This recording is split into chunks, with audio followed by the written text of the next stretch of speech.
6 বছরেও শেষ হয়নি লক্ষ্মীপুর সদর হাসপাতালের উন্নয়ন কাজ। তাই 250 শয্যার হাসপাতালের কাজ চলছে 100 শয্যার জনবল নিয়ে। ফলাফল চরম ভোগান্তিতে রোগী ও স্বজনরা। এদিকে নতুন ভবনের কাজ কবে নাগাদ শেষ হবে তা এখনও নিশ্চিত করে বলতে পারছে না ঠিকাদার। এত কিছুর পরও ভবন হস্তান্তরের বিষয়ে নির্লিপ্ত গণপূর্ত বিভাগ। 250টিরও বেশি ডিজাইন অপশন নিয়ে ওয়ালটন স্মার্ট ফ্রিজ, বোঝে আপনার প্রয়োজন। হাসপাতালের মেঝে, করিডোর থেকে শুরু করে বারান্দা সবখানেই রোগীর অবস্থান। নোংরা, অস্বাস্থ্যকর পরিবেশেই চলছে চিকিৎসা। নামেই 250 শয্যা লক্ষ্মীপুর সদর হাসপাতাল। 2017 সালে 100 শয্যার সেবাকেন্দ্রটির শয্যা বৃদ্ধির সিদ্ধান্ত হয়, অথচ 6 বছর ধরে কার্যক্রম চলছে পুরনো লোকবল আর যন্ত্রপাতি দিয়ে। চিকিৎসক সংকট চরমে, ভবনও জরাজীর্ণ। অসুস্থ রোগীর মতো হাসপাতালটি নিজেই চলছে ধুকে ধুকে, অথচ বহির্বিভাগ ও জরুরি সেবা মিলিয়ে প্রতিদিন 5 শতাধিক রোগীর ভরসাস্থল সেবা প্রতিষ্ঠানটি।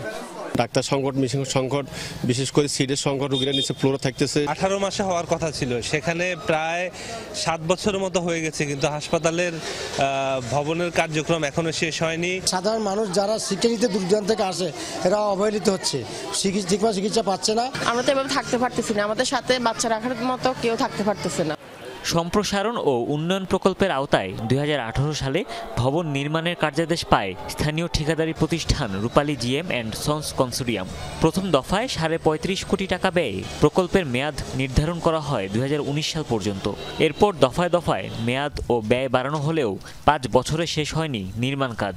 কবে নাগাদ ভবনটি বুঝিয়ে দেওয়া যাবে তাও নিশ্চিত নয় ঠিকাদার। কারণে ভাঙে দিতে দেরি হয়েছে, 1.5 বছর লাগে। এরপরে করোনা গেছে 2 বছর। যা কাজ শেষ হওয়ার পথে তখন পান্ড আবার কাটে নিয়ে গেছে। এখন আবার পান্ড আসলে কাজ হবে, আরো 15-16 কোটি টাকা লাগবে। রোগী স্বজনদের দুর্ভোগ অজানা নয় সিভিল সার্জনের। বলছেন নতুন ভবন বুঝে পেলেই কেবল সংকট নিরসন সম্ভব। ভবনটা যদি আমাদেরকে হ্যান্ডওভার দেওয়া হয় তাহলে হচ্ছে যে আমাদের এখন যেভাবে রুগী উঠছে পড়া ভিড় আছে বা ফ্লোরে থাকতে হচ্ছে, কষ্ট করতে হচ্ছে রুগীদেরকে, সেটা লাঘব হবে। রুগীরা বিছানা পাবে, কমফোর্টেবলি হচ্ছে যে সেবা নিতে পারবে। টেন্ডারে 6 বছরেও কেন শেষ হলো না নির্মাণ কাজ, এ বিষয়ে গণপূর্ত বিভাগের দায়িত্বশীল কোনো কর্মকর্তা কথা বলতে রাজি হননি। হুমায়ুন রশিদ, যমুনা নিউজ।